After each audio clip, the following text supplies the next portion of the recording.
Bismillahirrahmanirrahim. Assalamualaikum warahmatullahi wabarakatuh. Perkenalkan, nama saya Muhammad Rofiuddin. Saya dari IKT 5E. Di sini di sini saya akan menjelaskan tentang pemikiran dari Buya Hamka. Sebelum kita masuk ke pemikirannya, terlebih dahulu saya akan menjelaskan tentang biografi dari Buya Hamka.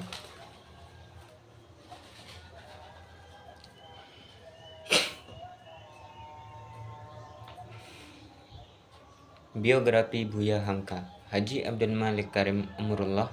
Beliau bernama nama panjang beliau adalah Haji Abdul Malik Karim Amrullah atau yang biasa dikenal dengan Buya Hamka. Beliau lahir di Sungai Batang, Maninjau, Sumatera Barat pada hari Ahad tanggal 17 Februari tahun 1908 Masehi. Beliau berasal dari kalangan keluarga yang taat agama. Ayahnya adalah Haji Abdul Karim Amrullah atau yang sering disebut dengan Haji Rasul. Ayahnya merupakan salah seorang ulama yang pernah mendalami agama di Mekah, sekaligus pelopor kebangkitan kaum muda dan tokoh Muhammadiyah di Minangkabau. Sedangkan ibunya bernama Siti Sophia Tanjung binti Haji Zakaria. Sejak kecil, Hamka menerima dasar-dasar agama langsung dari ayahnya. Ketika beliau berusia 6 tahun, tepatnya pada tahun 1914, ia dibawa oleh ayahnya ke Padang Panjang. Kemudian pada usia 7 tahun, ia dimasukkan ke sekolah desa yang hanya dienyamnya selama 3 tahun.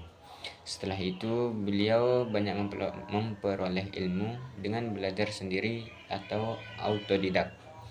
Tidak hanya ilmu agama, Hamka juga belajar autodidak dalam berbagai bidang ilmu pengetahuan seperti filsafat, sastra, sejarah, sosiologi, dan politik, baik Islam maupun Barat.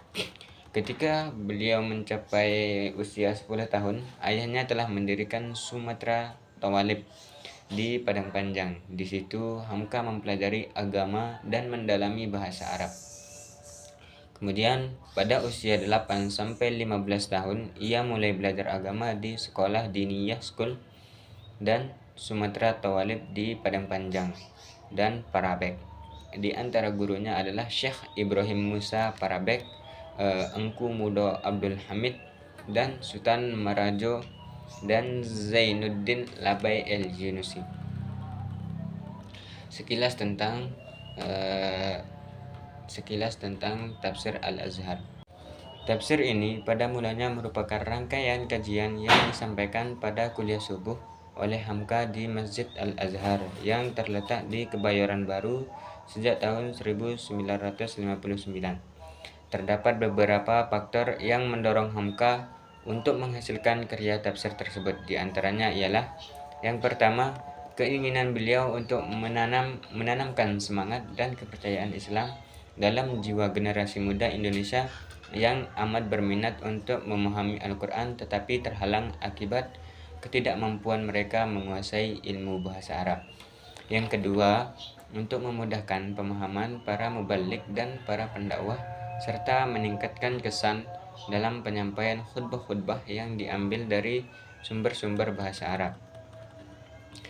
Kemudian sistematika penyusunan dan penafsiran dari kitab tafsir ini adalah Buya Hamka dalam menyusun tafsir Al-Azhar, beliau menggunakan tertib Utsmani, yaitu menafsirkan ayat secara runtut berdasarkan penyusunan mushaf Utsmani. Sedangkan sistem penafsiran beliau menggunakan beberapa cara, yaitu yang pertama menyajikan ayat di awal pembahasan, yang kedua menerjemahkan ayat, yang ketiga tidak menggunakan penafsiran kata, yang keempat memberikan uraian terperinci. Lanjut ke sumber penafsiran. Sumber penafsiran dalam hal ini Buya Hamka menggunakan tafsir bi al-ra'yi, yaitu memberikan penjelasan secara ilmiah atau ra'yu, apalagi terkait masalah ayat-ayat kauniyah. Namun walaupun demikian, beliau juga menggunakan tafsir bi al-matsar. Lanjut ke metode penafsiran.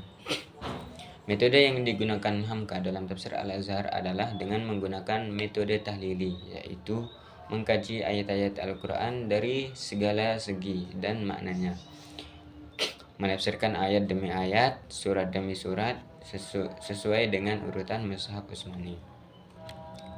Kemudian corak penafsiran. Tafsir Al-Azhar dapat dimasukkan ke dalam corak tafsir Al-Adabi Al-Ijtimai, yaitu menafsirkan ayat-ayat Al-Quran sesuai dengan kondisi sosial dan budaya masyarakat pada waktu itu, agar petunjuk-petunjuk dari Al-Quran mudah dipahami dan diamalkan oleh semua golongan masyarakat. Dalam corak penafsiran tafsir Al-Azhar tafsir Al-Azhar, Hamka lebih dipengaruhi oleh tafsir Al-Manar, yaitu karangan Sayyid Ridho yang dikenal dengan cara penafsiran Bir-Ra'yi. Lanjut ke pemikiran Buya Hamka tentang pendidikan. Buya Hamka dalam memaknai pendidikan beliau memaknainya dengan dua pengertian. Pertama, pendidikan Islam merupakan serangkaian upaya yang dilakukan pendidik untuk membantu membentuk watak, budi, akhlak, dan kepribadian peserta didik, sehingga ia tahu membedakan mana yang baik dan mana yang buruk. Yang kedua, pengajaran Islam merupakan upaya untuk mengisi intelektual peserta didik dengan sejumlah ilmu pengetahuan. Pendidikan menurut Hamka adalah proses pendidikan tidak hanya berorientasi pada hal-hal yang bersifat material belaka. Pendekatan yang demikian itu tidak akan dapat membawa manusia pada kepuasan batin. Pendidikan yang baik adalah pendidikan yang dapat mengintegralkan potensi fitrahnya yang tinggi dengan potensi akal, pikiran, perasaan, dan sifat-sifat kemanusiaannya yang lain secara serasi dan seimbang. Melalui pendekatan peserta didik akan dapat menyingkap rahasia keagungan dan kebesarannya, sekaligus untuk mempertebal keimanannya kepada Allah. Namun demikian, pendidikan bukan berarti hanya berorientasi pada hal-hal yang bersifat metafisik belaka. Dalam melaksanakan tugasnya sebagai khalifah fil ard, manusia juga memerlukan pendidikan yang bersifat material. Hanya melalui pendekatan kedua proses tersebut, manusia akan dapat melaksanakan tugas dan fungsinya di muka bumi ini dengan sebaik-baiknya. Hamka juga memaknai manusia sebagai khalifah fil ard, yaitu sebagai makhluk yang telah diberikan Allah potensi akal sebagai sarana untuk mengetahui hukumnya, menyingkap rahasia alam dan memanfaatkannya bagi kemaslahatan umat manusia.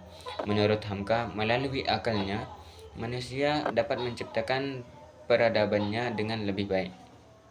Di samping itu, fungsi pendidikan bukan saja sebagai proses pengembangan intelektual dan kepribadian peserta didik, akan tetapi juga itu merupakan proses sosialisasi peserta didik dengan lingkungan di mana ia berada. Kemudian pendidikan Islam merupakan proses transmisi ajaran Islam dari generasi ke generasi berikutnya. Proses tersebut melibatkan tidak saja aspek kognitif pengetahuan tentang ajaran Islam, tetapi juga aspek afektif dan psikomotorik, yaitu menyangkut bagaimana sikap dan pengalaman ajaran Islam secara kafah atau menyeluruh.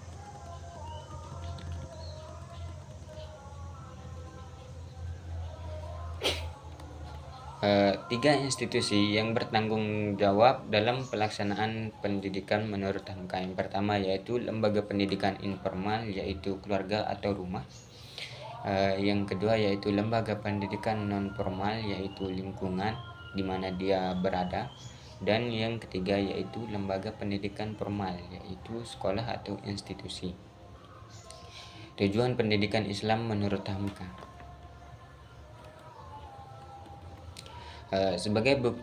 Tujuan dari pendidikan menurut Hamka adalah sebagai bukti penghambaan dan kekhalifahan manusia yaitu hubungan pemeliharaan manusia terhadap makhluk Allah lainnya, sebagai perwujudan tanggung jawabnya sebagai khalifah di muka bumi, serta hubungan timbal balik antara manusia dengan alam sekitarnya secara harmonis. Menurut Hamka, karena salah satu bukti gagalnya pendidikan formal dalam menata moral dan etika terlihat dari munculnya kenakalan seperti tawuran. Mungkin hanya itu yang dapat saya sampaikan.